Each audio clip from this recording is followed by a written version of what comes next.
Morning, folks. Alright, so what I've gone and did is I left the camera in the girl's car. I was going to try to shoot some video yesterday of us out fishing. Oh, lordy. It's so overcast and nasty out. We dropped a line in. The kids were insistent. My 6-year-old, she's like, no, we're going to go. We're going to go fishing. Well, okay, she's not 6 yet. She will be very shortly. So, I didn't shoot any footage. We got our fishing licenses taken care of.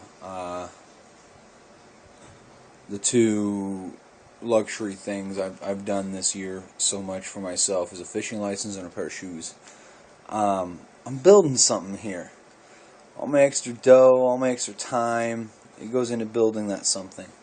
I worked some angles for barter, picked up a big welder, bit the bullet and bought a porta power and planishing hammer. Bartering out some situation to get my yard primed and preened. Again, that 10-year plan I was telling you about. I raised the value of this property before I purchase it outright, mortgage-wise. It'll play in my favor, trust me. So, it's Sunday again. A little late for morning coffee, but here I am. It took me a minute to find all what I needed to load this video footage off my phone. Our soldiers, Memorial Day. Please, folks, take your hat down. Give honor, give thanks to the men and women out there fighting for, I want to say fighting for our freedom and give you the old cliche statement, but a lot of these young men and women are dying for no fucking reason. I love my country dearly. I think almost to the point of fanatic patriotism. But we're in countries shooting people up, blowing places up for no fixed reason past lobbyists in Washington. That's my opinion, okay? That's all it is an opinion. Like assholes. Everyone's got one, they all stink. So, that being that, I still honor our troops and I support our military. Support our troops that are out there doing it, making it happen. No matter what folly the mission may be.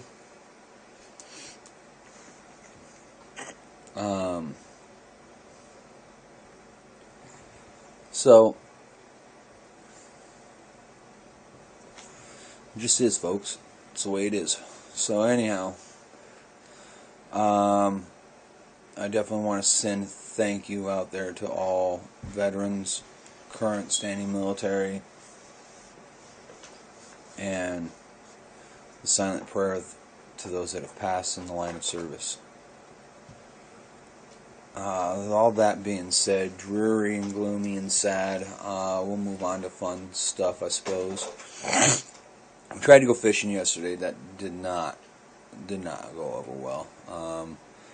It was cold, it was windy, it had been raining. Drop a line in, nothing happens, pretty much.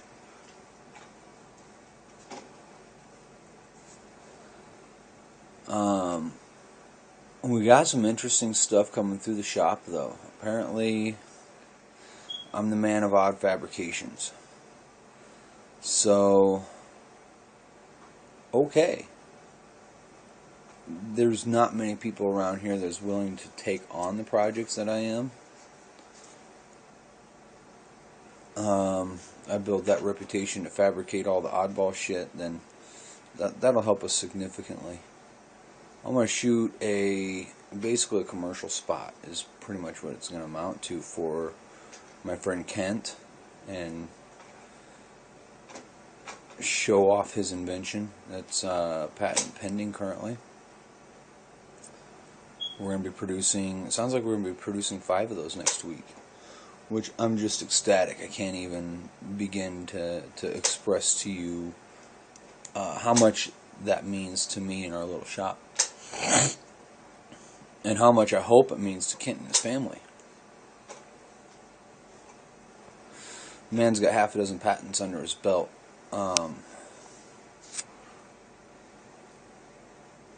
It's neat meeting the interesting people. I get to do some door pushes for a country bar. I will be showing that off for sure. They're to resemble double-barrel shotguns. So I've been playing around with scraps and material I have in stock and have in inventory to see how I can do a double-barrel shotgun mock-up. I actually have to bust out some carpenter skills next week. I haven't played carpenter in a number of years. It is something I'm quite good at, so I'm not worried about it. But apparently I'll be showing off some mad carpenter skills, as it were. Oh, man. We got the red lady back in the shop, that old Monte Carlo. The motorcycle's back, but it's been TIG welded to the Molychrome. What I had built, I got to looking at the backrest and I hated everything about it, so I cut it off there. I'm working Dave over. I'm going to see if he'll let me publish all the footage on the second time through. I didn't shoot anything for footage first time through on the motorcycle.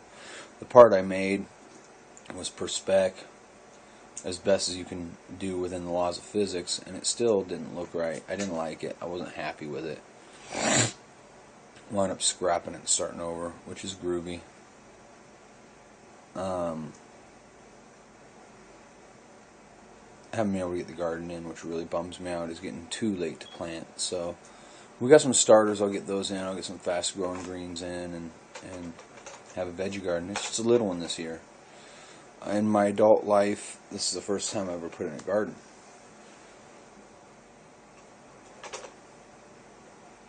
My kids run around. I get them for a little while yesterday. I think we're going to go up to Mom's and see what she's doing and spend a little family time. I want to holler out to all you right now that have been watching, suggesting my channel. You know, Greg, Porter, BW Darren, Street Rodder 100 Kenny. There is a bunch of you guys that have dropped my name, mentioned me, or we converse via YouTube, and I couldn't be happier to meet a better bunch of guys, really.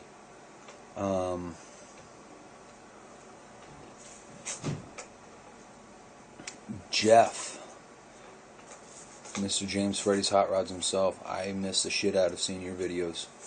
So if you catch this, drop me a line. Thank you for the input about the Toyota pickup, that little push pin that you push the center in. I looked at it, I dickered with it, I'd never seen one before. I never messed with one of those before. I run in first, I screw things up, I make it right, I move on. The biggest thing in life is exactly that. Don't be afraid to screw up. Just have a plan on how you're going to make it right. Or at very least, a solemn knowledge that you will make it right. Past that, screw-ups don't matter. How many times did Thomas Edison screw up the light bulb before he made one that worked? No, I didn't fail. I just found all these other ways not to make a light bulb. That was pretty much his words. Keep that in mind. Failure is what seasons our success. Failure is what makes our success so sweet and wonderful. And I don't look at things as failures, really. I refuse to view life in that way. If so, I would have crawled under a rock and pulled the fucking hole in over me long ago. I've failed, careened, dive bombed, whatever, multiple times. The majority of them through my own faults. I learn, I work past my faults, I move on. Certain character flaws I inherently have. I'm flaky, I'm forgetful. I oftentimes have a tendency to pull on more than I can tackle. Before I realize it, I'm in over my head. I've kept that to a fair minimum thus far. A lot of things I need to catch up on, guys. You're going to see some cool videos coming out of the shop. Just so much to do, so much to talk about, so much to look at. But for today, I salute the soldiers and the veterans and those that have gone before us in the attempt to fight for this dream we call America. I don't have to agree with all of the motives of the people in charge. All I can do is support the troops that are on the ground pounding it. So happy Memorial Day to all you guys. Thank you so much for watching and the views and all that. Velvet Hammer, I hope the Toolbox Tour wasn't too cumbersome, but I threw that up for you. If you guys want to see anything else, if you're interested in some projects, I've got an E85 carburetor I'm thinking whether or not I'm going to shoot a video of. It's for a 67 Chevelle a guy has. I spent 2.5 hours tuning it only to have it fall on its face finally, repeatedly. We basically had to get it back to baseline 0 and see what it was doing before I could get much further. The owner thought fault of himself because he took it upon himself to start adjusting screws, set screws.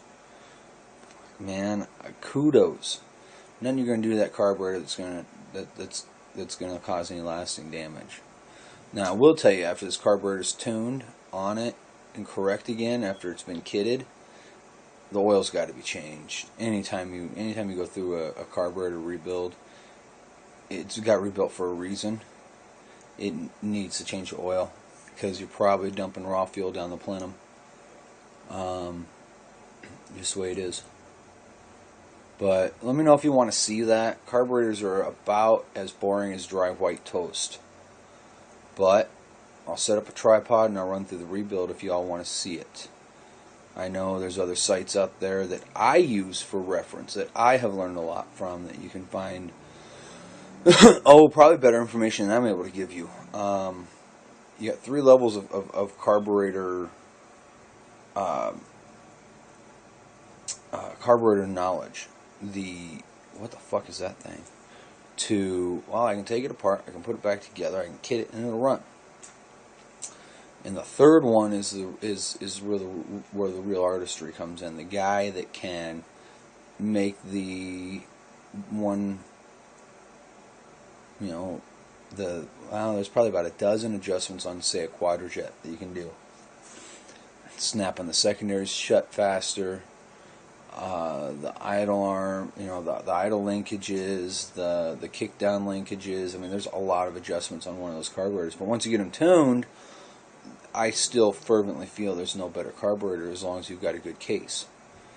If you start off with a good air horn and base plate, they're about the best carburetor you're going to get. I'm in the middle of that right now. I'm unfolding the layers of intrigue that are a carburetor and starting to understand how it meters, why it meters, so forth and so on. You get an old boy like Mike's carburetors, he knows all that. Again, I use him as a reference a lot of times. He's not sub to me, but if you work on carburetors, he's the guy to look at for reference.